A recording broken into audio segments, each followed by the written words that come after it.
Hello students, welcome to this video. In this video, we are going to solve our question number 6 of exercise number 1.1 of chapter number 1 real number. So let's understand question number 6.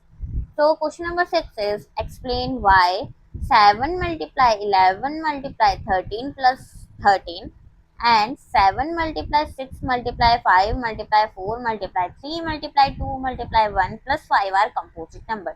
तो हमें दो numbers दिए हुए हैं, एक तो ये है और दूसरा ये है, और हमें इसे प्रूव करना है, मतलब एक्सप्लेन करना है कि ये कंपोजिट नंबर क्यों है। तो हम कुछ मेथड, मतलब ऐसे हम समझेंगे कि ये कंपोजिट नंबर क्यों है। So let's understand. Our first number is 7 multiply 11 multiply 13 plus 13। ठीक है, तो ये हमें नंबर दिया है, तो हम इनको क्या मल्टीप्लाई और प्लस करने के लिए बढ़ जाएंगे? नहीं, हम इसे करेंगे सिंप्लीफाई। ठीक है, तो सिंप्लीफाई करने के लिए क्या करेंगे कि हमें इन दोनों में दिख रहा है प्लस के इधर साइड, मतलब इस वाली टर्म में 13 है और इस वाली टर्म में भी 13 है, तो हम क्या करेंगे 13 को कॉमन निकालेंगे। कॉमन निकालेंगे तो क्या हो जाएगा 7 मल्टीप्लाई 11 मल्टीप्लाई 1 प्लस 1।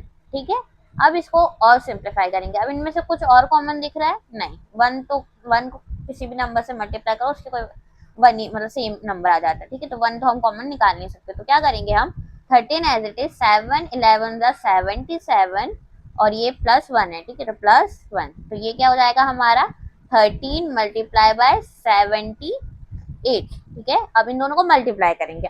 क्या हम अब मल्टीप्लाई करने बैठ जाएंगे? नहीं, अब हमें ये समझ में आ रहा है कि इन दोनों को मल्टीप्लाई करके जो भी नंबर आएंगे उनके दो फैक्टर होंगे, क्योंकि अब वो 13 जो नंबर आएगा वो 13 से डिवाइड भी होगा और 78 से भी डिवाइड होगा। ठीक है, तो ये जो नंबर हमें मिलेगा वो दो नंबरों से डिवाइड होगा, मतलब कि जो भी हमें नंबर मिलेगा वो 1 इटसेल्फ और इन दोनों नंबर से भी डिवाइड होगा। सो ये जो हमें गिवन है ये हमारा क्या हो जाएगा, कंपोजिट नंबर हो जाएगा। ठीक है, अब एक और समझते हैं कि हमारे पास नेक्स्ट क्या नंबर्स दिए हुए हैं। So our next number is 7 multiply 6 multiply 5 multiply 4 multiply 3 multiply 2 multiply 1 plus 5। ठीक है, ये सेकेंड नंबर दिया हुआ है हमारा। तो क्या अब हम इसे मल्टीप्लाई करने बैठ जाएंगे? नहीं, अब हम देखेंगे कि प्लस की इधर साइड वाली जो डिजिट्स हैं और जो इधर साइड वाली जो डिजिट है इसमें क्या कॉमन है। तो आप देख सकते हो कि यहाँ पर भी 5 है और यहाँ पर भी 5 है, तो हम क्या करेंगे 5 कॉमन निकाल लेंगे। तो हमने 5 कॉमन निकाल लिया, फिर यहाँ पे क्या हुआ 7 multiply 6 multiply 1 multiply 4 multiply 3 multiply 2 multiply 1 और फिर यहाँ पे क्या हो जाएगा प्लस 1।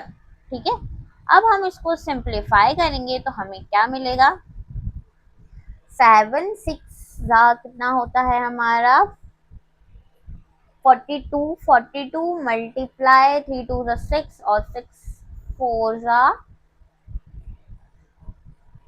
24। ठीक है, तो ये यहाँ पे 24 मल्टीप्लाई 42 प्लस 1 हो जाएगा। ठीक है, अब इसको और सिंप्लीफाई करेंगे हम तो क्या हो जाएगा 51008 प्लस 1। जब हमें इन दोनों को मल्टीप्लाई करेंगे तो हमारा क्या हो जाएगा 1008 प्लस 1। ठीक है, फिर क्या हो जाएगा 5 मल्टीप्लाई इन दोनों को प्लस करेंगे तो 1009 हो जाएगा। ठीक है, अब फिर से जब हम इनको मल्टीप्लाई करेंगे तो हमें हमें क्या मिलेगा, कोई नंबर मिलेगा, और हमें जो नंबर मिलेगा उसके दो फैक्टर होंगे, क्योंकि हमें जो भी नंबर इन दोनों को मल्टीप्लाई करने में आएगा वही नंबर को हम 5 और 109 से डिवाइड भी कर सकते हैं।